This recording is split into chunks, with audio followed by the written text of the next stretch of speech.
The guards dragged Chioma out of the house. They pulled her through the nice rooms she had cleaned for 6 months, past the kitchen where she cooked, past the floors she scrubbed on her knees. As they pulled her to the gate, she saw Chukwudi one last time. He stood at the door watching. His face showed relief and guilt. Their eyes met. In that moment, Chioma understood everything. He had planned this.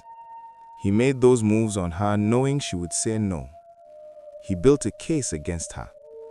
He went to Adaeze first before Chioma could talk to her. He twisted everything. He destroyed her again.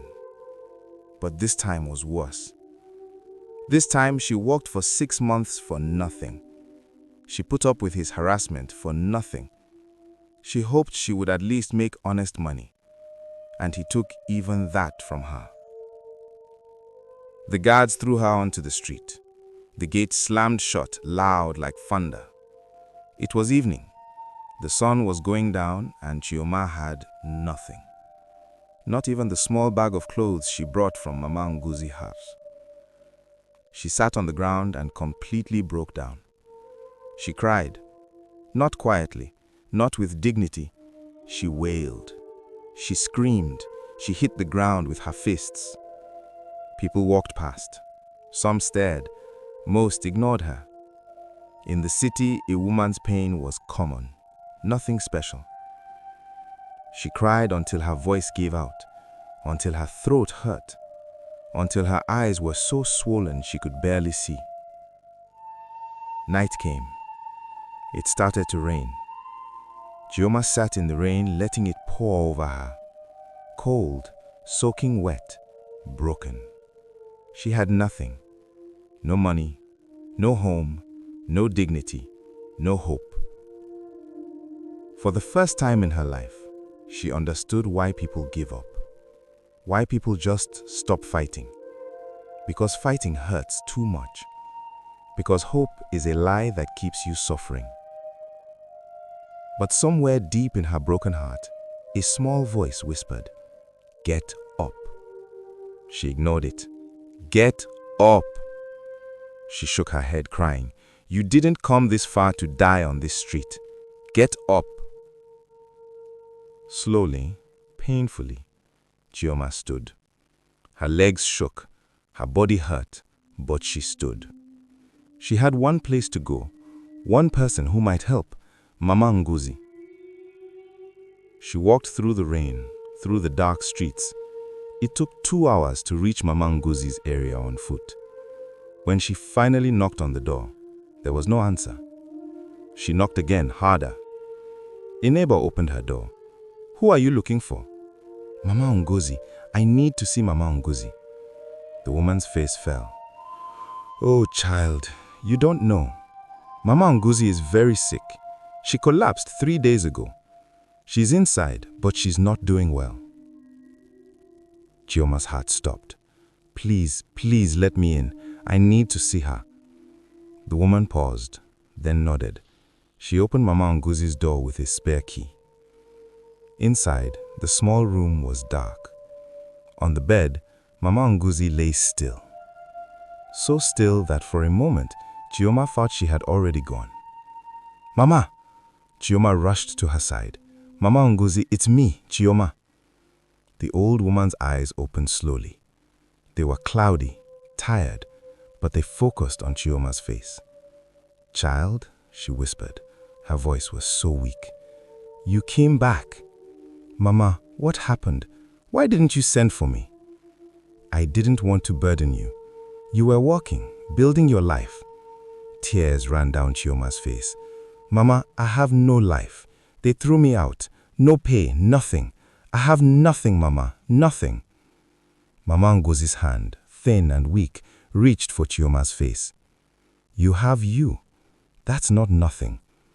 I can't do this anymore, Mama. I can't keep fighting. I'm so tired."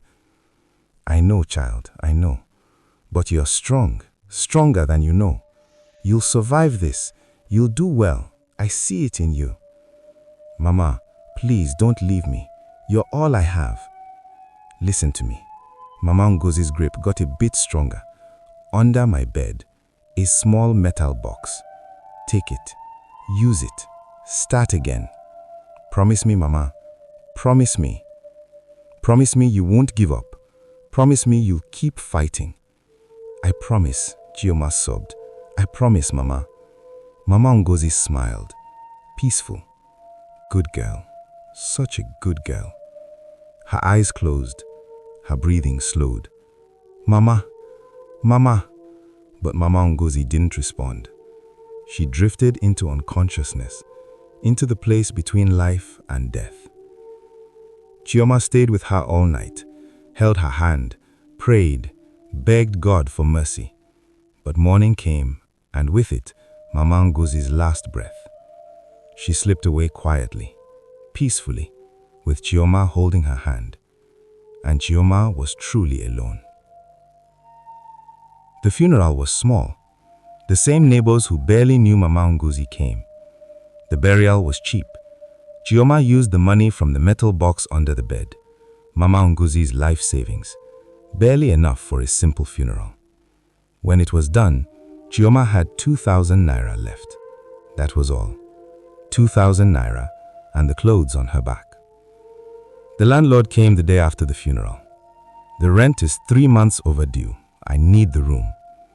Chioma packed the few things Mama Ngozi had owned into a small bag. She took nothing for herself except one thing, Mama Ngozi's old wrapper, the one she used to wear every day. She wrapped it around herself and walked out into the street. Nowhere to go, no one to turn to, nothing. She spent that night under a bridge, surrounded by homeless people, listening to them cough and cry and fight. She didn't sleep, just stared at the dark water below, thought about jumping, about ending it all. But Mama Ngozi's voice echoed in her head, promise me you won't give up. The next morning, Chioma used some of her precious money to buy oranges, 20 oranges. That was all she could afford. She found a busy corner near the market, sat down on the hard concrete, and began to sell. Fresh oranges, sweet oranges, best price. Her voice was rough from crying. Her eyes were swollen. Her clothes were dirty. But she called out anyway. Most people ignored her. Some laughed. A few bought. By evening, she had sold all 20 oranges. She had made a small profit, enough to buy food and more oranges tomorrow. She bought bread and water, ate half, saved half. That night she slept under the same bridge, using Mama Ngozi's wrapper as a blanket, using her small bag as a pillow. And she cried herself to sleep, wondering how life could be so cruel, how one person could survive so much loss. Meanwhile, across the city, Chukwudi's life was everything he had dreamed of. The night after he had his wife throw Chioma out, he couldn't sleep. Not from guilt, from relief. She was gone. The living reminder of his poor past, the threat to his perfect new life. Gone. He poured himself expensive whiskey, stood on his balcony, looked out at the city lights. I made it, he said to himself, smiling. I actually made it. The next morning he woke up in silk sheets, his beautiful wife beside him, servants bringing breakfast to bed, the smell of expensive cologne, the feel of luxury everywhere. This was the life he deserved. This was what all those years of struggle had been for. Darling, said Adaize, stretching, let's go shopping today. I want to buy you new clothes. You are the husband of a wealthy woman now. You should look the part. Chukwudi grinned. Whatever you want, my love. They went to the most expensive stores in the city. Chukwudi tried on designer suits, Italian shoes, Swiss watches. This one, Adaize said, pointing to a suit that cost more than Chioma earned a year. You look handsome, like a real gentleman. Chukwudi looked at himself in the mirror, barely recognized the village boy he used to be. This man in the mirror was sophisticated, wealthy, important. He had erased his past. Become someone new, someone better. Why are you so quiet? Adeaze would ask sometimes. Just thinking about how blessed I am, he would lie, kissing her hand. And he was blessed. By every measure, he had won. He had escaped poverty, married rich, secured his future. While Chukudi drowned in luxury, Chioma fought for survival on the streets. Days turned into weeks, weeks turned into months. Chioma became invisible in the city. Just another street vendor among thousands, another person struggling to survive. She woke before sunrise every day, bought her oranges from the wholesale market, found her corner, and sold. Rain or shine, sick or healthy, tired or not, she showed up. Other vendors tried to chase her away. This is our corner, find your own spot. She moved, found another corner, started again. Police harassed her. Where's your permit? You can't sell here without a permit. She paid small bribes when she had to, ran when she didn't, learned which streets to avoid, which hours were safe. The streets taught her things the village never had. How to spot dangerous people, how to hide money, how to sleep light and wake at the smallest sound, how to survive on almost nothing. She lived in abandoned buildings, under bridges, in the corners of markets after they closed, anywhere she could sleep without being attacked or robbed. She bathed using public tap water when she could, wore the same two dresses, washing one in the river while wearing the other. She became thin, too thin. Her eyes developed dark circles. Her hands were stained yellow from peeling oranges. Her feet were cracked and bleeding from walking barefoot on hot concrete. But she didn't beg. She didn't steal. She sold her oranges with her head held high. 6 months after she started selling oranges again, Chioma met someone who would change everything. It was early morning. She was at the wholesale market carefully picking her oranges for the day. She was particular now, only the best fruit, no bruises, no soft spots. A woman watched her, older, well-dressed but not flashy. She had smart eyes and a warm smile. After a few minutes, the woman came over. "You have a good eye for quality," she said. Chioma looked up, startled. "Thank you, ma. How long have you been selling oranges?" "Many years, ma. Feels like forever." "I can see that. You check each fruit carefully. You know what you are doing." The woman paused. "My name is Mrs. Ogbonna. I own a distribution company. We supply fruits and vegetables to hotels and restaurants." Chioma's heart beat faster. Another opportunity or another disappointment? "I'm looking for someone reliable, someone who knows fruit, someone who shows up and works hard. Would you be interested in a job?" Chioma's throat got tight. "Ma, I have no education. I sleep on the streets. I have nothing. Why would you hire me?" Mrs. Ogbonna looked at her steady. "Because I see hunger in your eyes, not for food, for something better, for a chance. Am I wrong?" Tears filled Chioma's eyes. "No, ma, you are not wrong. Then come to this address tomorrow at 7 in the morning." She handed her a card. "Don't be late and don't disappoint me." The next morning, she arrived at 6:30, stood outside the warehouse, nervous and hopeful. At 7 exactly, Mrs. Ogbonna arrived. "Good, you're early. That's good," she smiled. "Come, let me show you your new life." Mrs. Ogbonna's warehouse wasn't fancy, but to Chioma it was paradise. It was organized, professional, honest work for honest pay.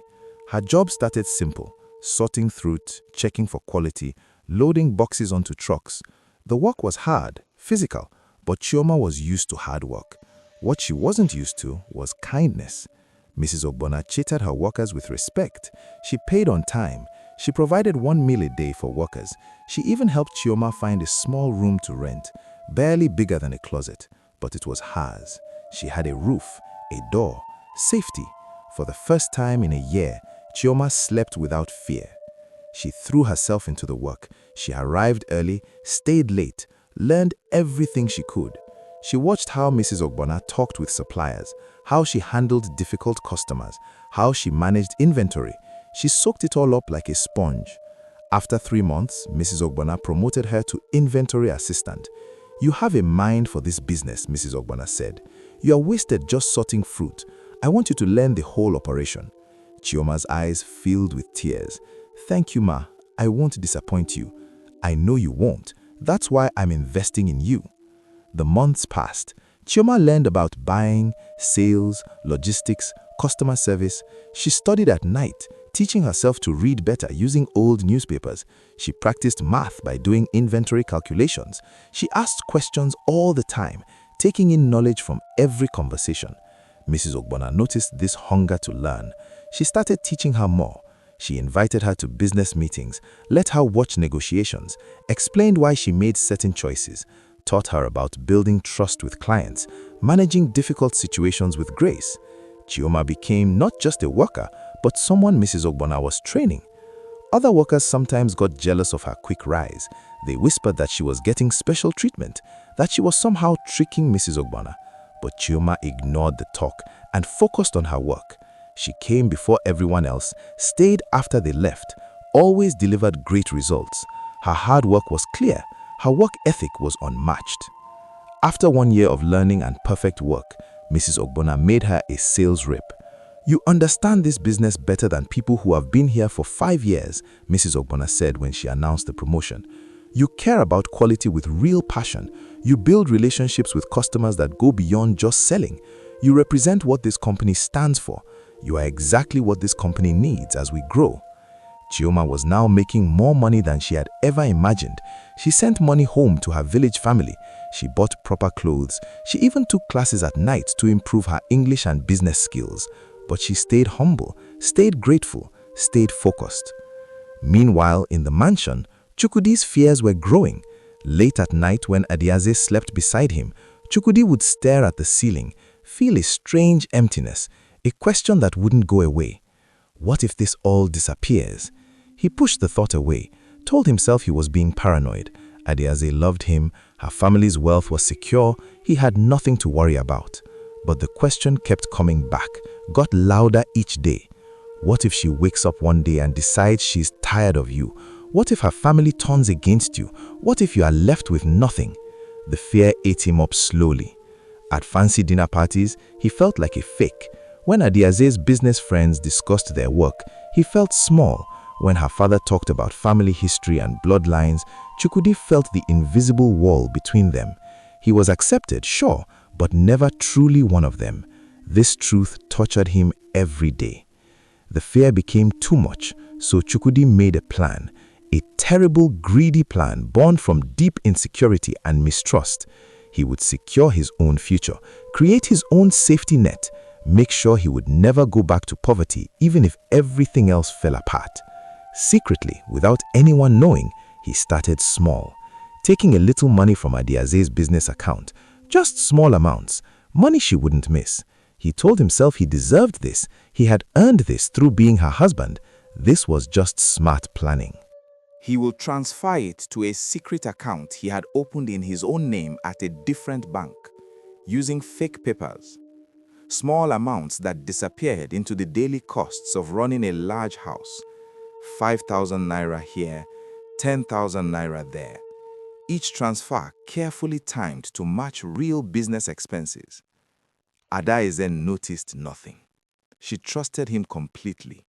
He managed some of her business stuff, had access to accounts, signed papers. Her trust made his betrayal easier. Over months, the small amounts added up. Chukwudi grew bolder. He started taking larger amounts. He forged papers to cover the missing money, created fake invoices, invented fake expenses. He told himself he was just being smart, protecting himself. Every man needed his own money, his own security. He didn't think of it as stealing, not from his own wife. It was just being careful. A year passed, then two. Chukwudi had built up a good amount in his secret account, enough to buy land, to start a business, to survive if everything collapsed. He felt clever, untouchable, safe. He didn't know that Adaize's family accountant had started noticing problems.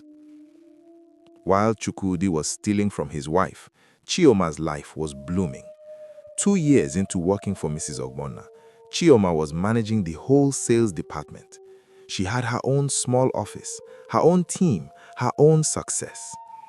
Mrs. Ogbonna had grown the business. She opened a supermarket, a beautiful fruit supermarket where customers could buy fresh quality produce. Chioma worked there as one of the sales reps, helping customers with the same care and effort she brought to everything. One afternoon, a well-dressed man walked into the supermarket. He moved with confidence, picked several items, expensive fruits, premium quality.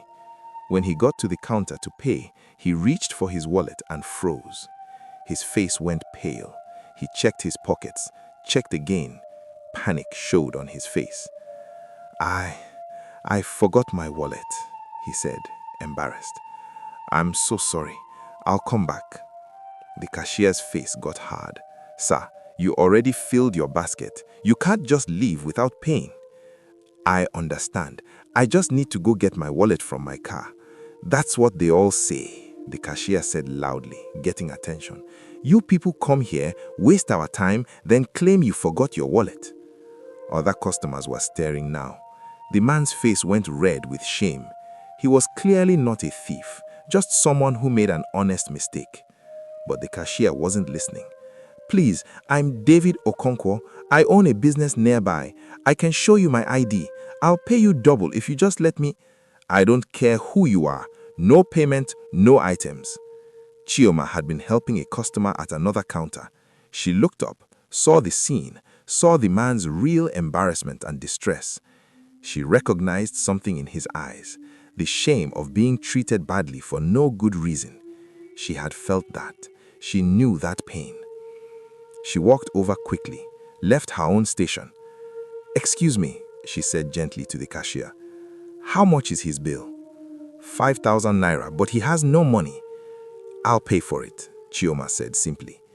Everyone stared at her, the cashier, the customers, the man himself. You what? David said, shocked. I'll pay, Chioma repeated. She pulled out her own money, counted 5,000 naira and handed it to the cashier. You don't have to do this, David protested. I can go get my wallet. I can pay you back right away. It's okay, Chioma said with a kind smile. Everyone forgets things sometimes. Don't worry about it. But I don't even know you. Why would you help me? Because I know what it feels like to need help, and because kindness shouldn't need a reason. David stared at her, really looked at her, saw not just her beauty, but something deeper, something rare, real goodness. Thank you, he said softly. Can I at least get your name, your number? I want to pay you back properly. Chioma hesitated, then nodded. My name is Chioma, and yes, you can pay me back if it makes you feel better. They exchanged numbers. David gathered his items, still looking shocked. I'll call you today, I promise. Whenever is fine, Chioma said, already turning back to her work. David left, but he couldn't stop thinking about her kindness, about the way she helped him without thinking twice, without judging, without expecting anything back. That evening, he called her. Chioma, this is David from the supermarket. I wanted to thank you again and ask if you would let me take you to dinner, not just to pay you back, but to talk, to get to know the person who showed me such unexpected kindness. Chioma smiled. Dinner sounds nice. They met at a small restaurant in a quiet area, away from the busy business districts. David insisted on paying her back first thing, counting out the 5,000 naira carefully and with real gratitude. But then they talked for hours, lost track of time completely as the evening turned into night. The restaurant staff started cleaning around them, but neither noticed. He told her about his business journey, how he started with almost nothing, built his company through hard work and smart risks. He shared his dreams for growth, his vision for creating jobs, his desire to make a real difference in society. He spoke with passion about his work, but also with humility about his failures and what he learned. She found his honesty refreshing, his ambition inspiring without being cocky. She told him about the distribution company, about working with Mrs. Ogmonna, who had become like a second mother, about her journey from the village to the city. She didn't tell him everything, not yet, not about Chukwudi's complete betrayal, not about the night sleeping under bridges, not about how deep her pain and struggle had been. But she told him enough to paint a picture of strength and determination. And David listened, really listened with complete attention, the way few people ever had. He asked good questions, showed real respect for her strength, never once showed pity or looked down on her. He didn't treat her like a charity case or someone to rescue. He treated her like an equal, like someone whose thoughts mattered, whose experiences were valuable, whose company he really enjoyed. This equal treatment was something Chioma had rarely had. Even kind people often treated her with subtle pity, but David's respect was pure and simple. At the end of the night, as they stood outside the restaurant under the streetlights, he said, "Would you like to meet again? Not for business, not out of duty, just because I'd like to know you better, to continue this talk, to explore this connection I feel." Chioma's heart, which had been so carefully guarded, felt something stir, something she thought had died. "I'd like that," she said. A week later, David asked her to visit his office. He said, "I want to show you what I do." When Chioma arrived at the building marked Okonkwo Enterprises, her eyes went wide. This wasn't a small business. This was huge. David met her in the lobby, took her on a tour, showed her his company, his vision, his success. "You're a billionaire," Chioma said, stunned. David smiled. "I'm a businessman.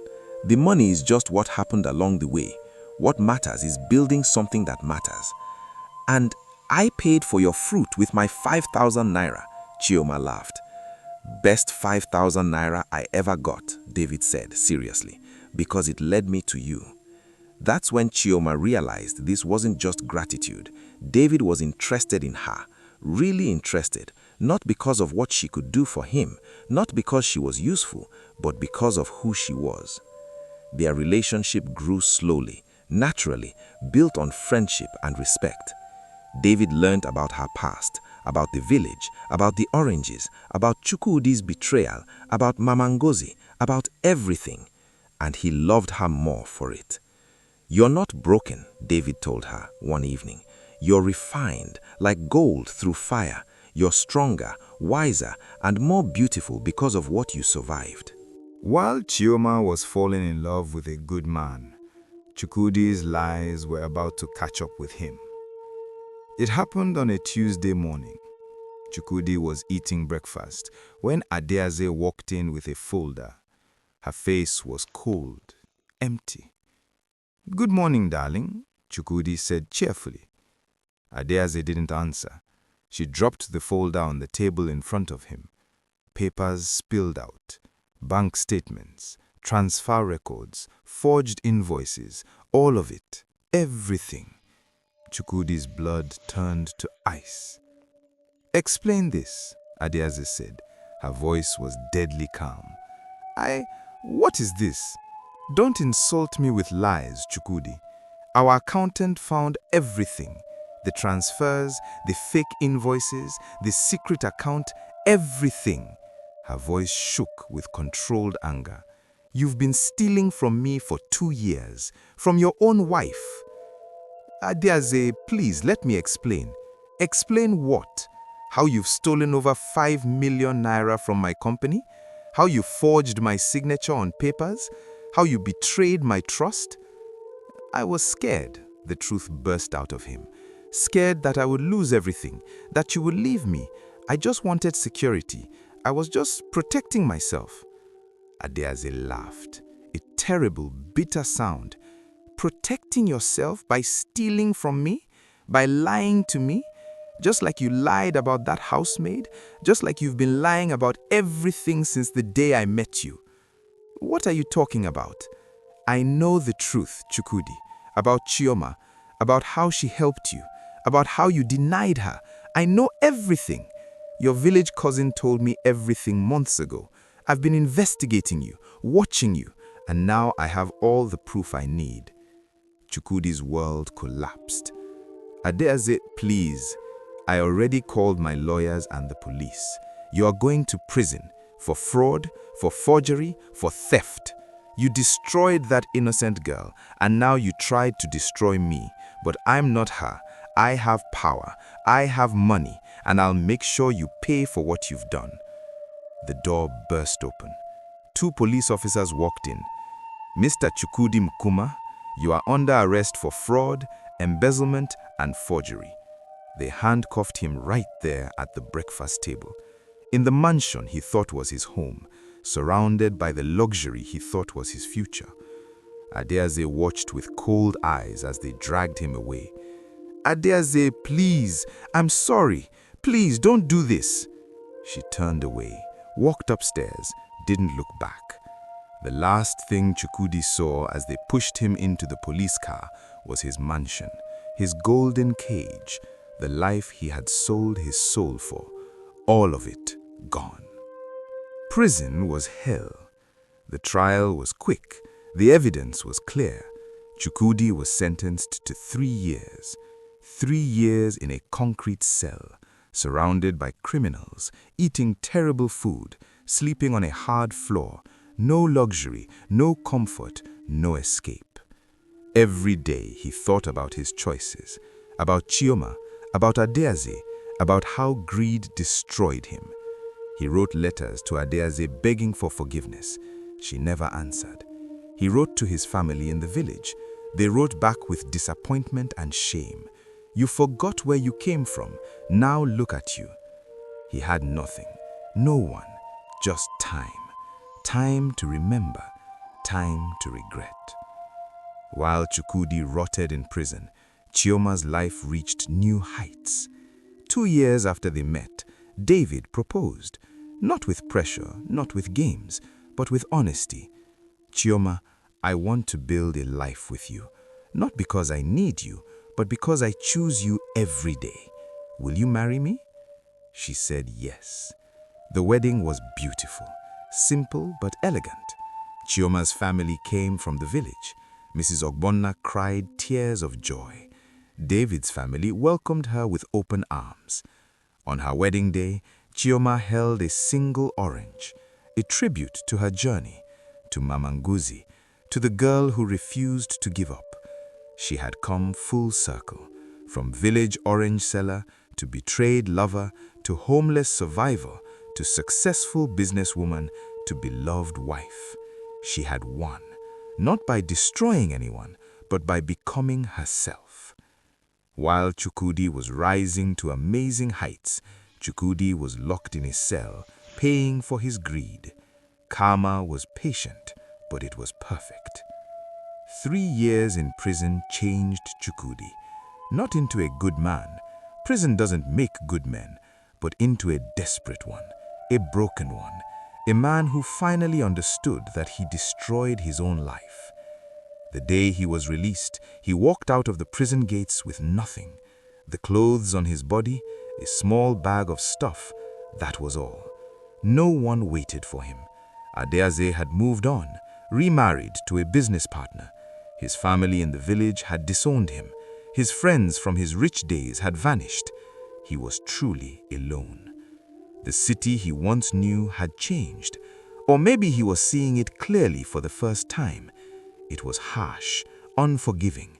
It didn't care about his suffering. He needed work, any work. He was 40 years old now, an ex-convict, no references, no connections, nothing. He tried construction sites. They turned him away. Too old, too weak from prison. He tried restaurants. They didn't trust ex-convicts. He tried cleaning jobs. Even those said no. Weeks passed. Chukwudi was living in a homeless shelter, eating from charity kitchens. His pride, the thing that destroyed him, was finally completely gone. One morning, he saw an ad on a notice board. Driver needed, start right away, good pay, must be experienced and reliable. Driver, the one thing he knew how to do, the skill that started his journey into the rich world. He copied the address, took a bus with his last few coins, arrived at a large office building in the business area. The company name on the building said Okonkwo Enterprises. Chukwudi didn't recognize it, didn't care. He just needed work. He was sent to the HR office. A young woman interviewed him. "Do you have references?" No, ma, but I'm an excellent driver. I have many years of experience. Why don't you have references? Chukwudi paused, then decided on honesty. What did he have to lose? I was in prison, ma, for 3 years. I made terrible mistakes, but I paid for them. I just need a chance to start over. The woman looked at him. Something in her eyes softened. Wait here. She left, came back 10 minutes later. The CEO wants to meet you personally before deciding. Come with me. Chukwudi's heart pounded as they took the elevator to the top floor, the executive level. Expensive, impressive. They walked down a long hallway, stopped at a large office door. The woman knocked. Sir, the driver candidate is here. Send him in, a male voice called from inside. Chukwudi entered. The office was beautiful. Large windows looking over the city. Nice furniture, professional but warm. A man sat behind the desk, tall, well-dressed, successful. He looked up and smiled. Please sit. I'm David Okonkwo, CEO. Chukwudi sat, nervous. Thank you for seeing me, sir. I understand you're looking for a driving job. Tell me about yourself. Chukwudi gave his practiced speech, his experience, his skills, his promise to work hard. David listened carefully, then asked, Why were you in prison? Chukwudi swallowed hard. Fraud, sir. I stole from my ex-wife. I was greedy and foolish, but I learned from my mistakes. David nodded slowly. Everyone deserves a second chance. I believe in redemption. The job is yours if you want it. Chukwudi could barely believe it. Yes, sir. Thank you, sir. I won't disappoint you. Good. You'll be driving for my household, my wife and I, sometimes business people. The hours are regular, the pay is fair. My assistant will give you all the details. Thank you, sir. Thank you so much. One more thing, David said, standing. Let me introduce you to my wife. She likes to meet all our household staff. A woman walked into the office, and Chukwudi's world stopped. Kioma. She was different, elegant, confident, dressed in expensive clothes. Her hair was done professionally. She wore jewelry. She looked successful, beautiful, completely changed, but it was definitely her, Kioma. Their eyes met. Chukwudi saw shock flash across her face, then recognition, then something he couldn't read. His mouth went dry, his hands shook, he couldn't breathe. This is my wife, Kioma Okonkwo, David said proudly, putting his arm around her. Darling, this is Chukwudi. He'll be our new driver. Kioma's face stayed calm, but Chukwudi saw her hand tighten on David's arm, saw the slight tension in her jaw.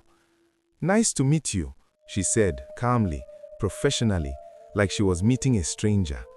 Nice to meet you, ma, Chukwudi stammered.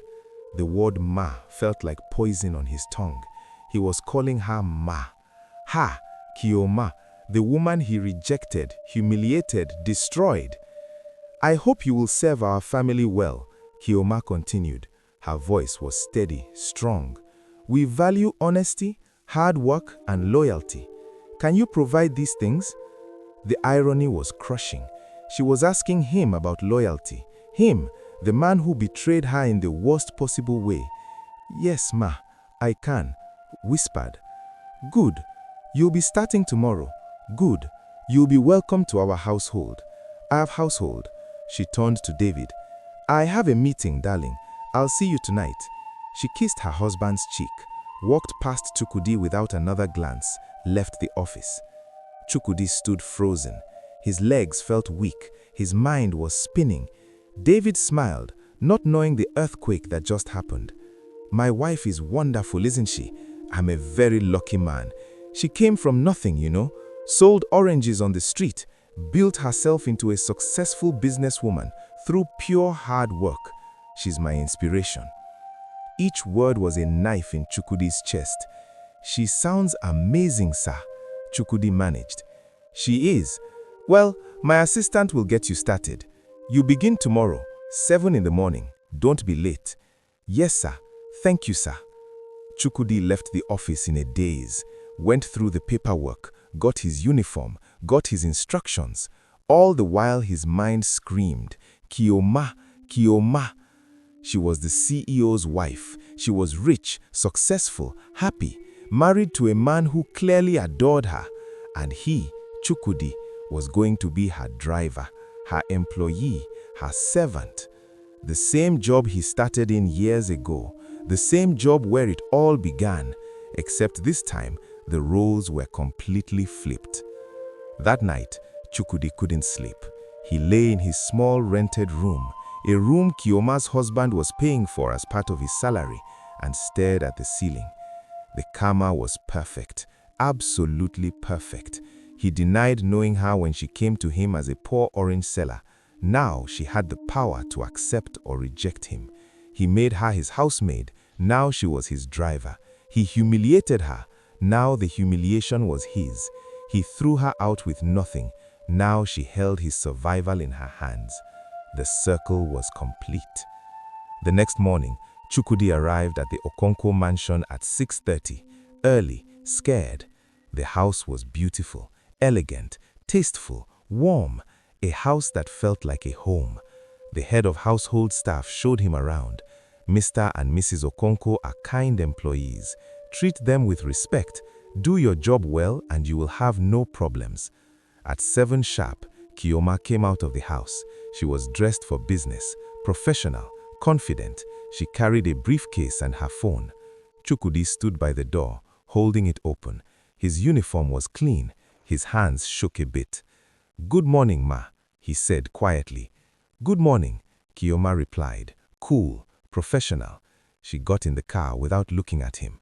Chukwudi closed the door, got in the driver's seat, adjusted the mirror, saw her face reflected there. She was looking at her phone, ignoring him completely. He drove in silence. The address she gave him was her office, the distribution company she co-owned. When they arrived, she got out right away. "Pick me up at 6 this evening. Don't be late." "Yes, ma." She walked away, poised, powerful, a woman who had conquered her world. Chukwudi watched her go, and for the first time in years, he cried. Not out of self-pity, not out of anger, but out of pure, crushing understanding of what he lost. He had a diamond and threw it away for cheap glass. He had real love and traded it for fake status. He had Chioma, loyal, pure, sacrificing Chioma, and destroyed her for his own cowardice. And now he was her driver, a servant to the queen he could have stood beside as an equal partner if he just had the courage to honor her. The times he drove David, sometimes both of them together, he watched them, saw how David treated her with respect, with love, with pride. David talked about her success to everyone, celebrated her wins, supported her dreams, everything Chukwudi should have been. Chioma never talked about their past, never spoke to him beyond giving directions, never showed emotion.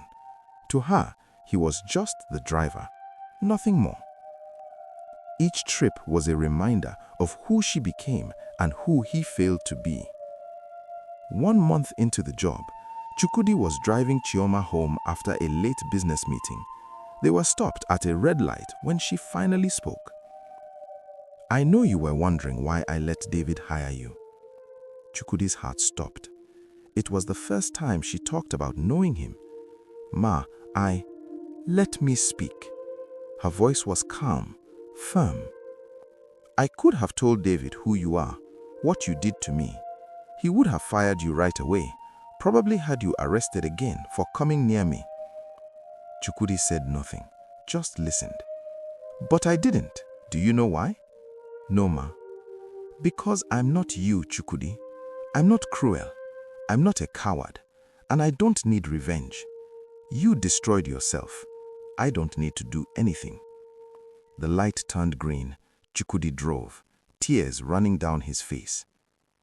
You taught me something valuable, Chioma continued.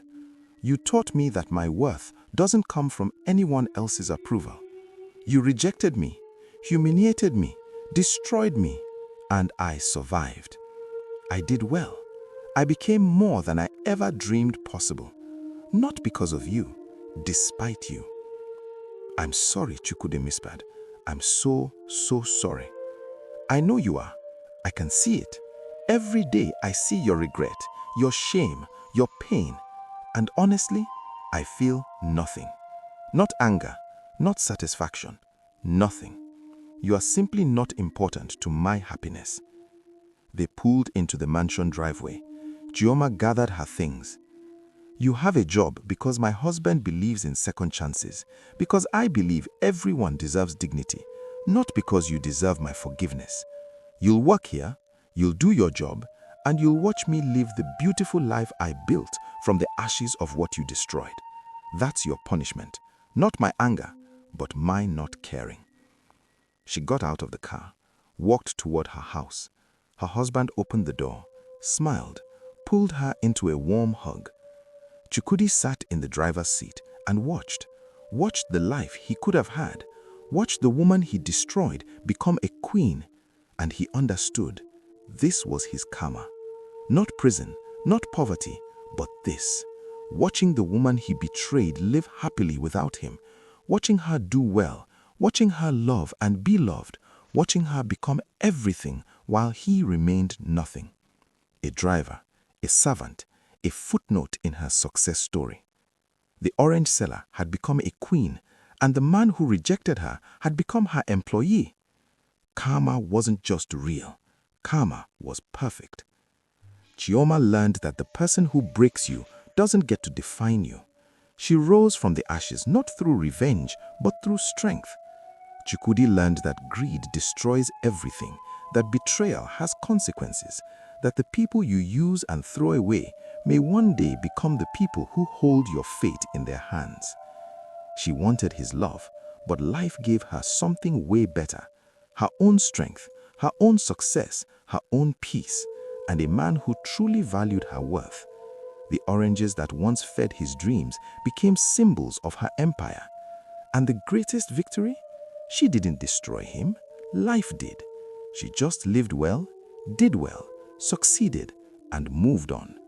Because the best revenge isn't bitterness. It's becoming so successful, so happy, so complete that the person who hurt you becomes not important.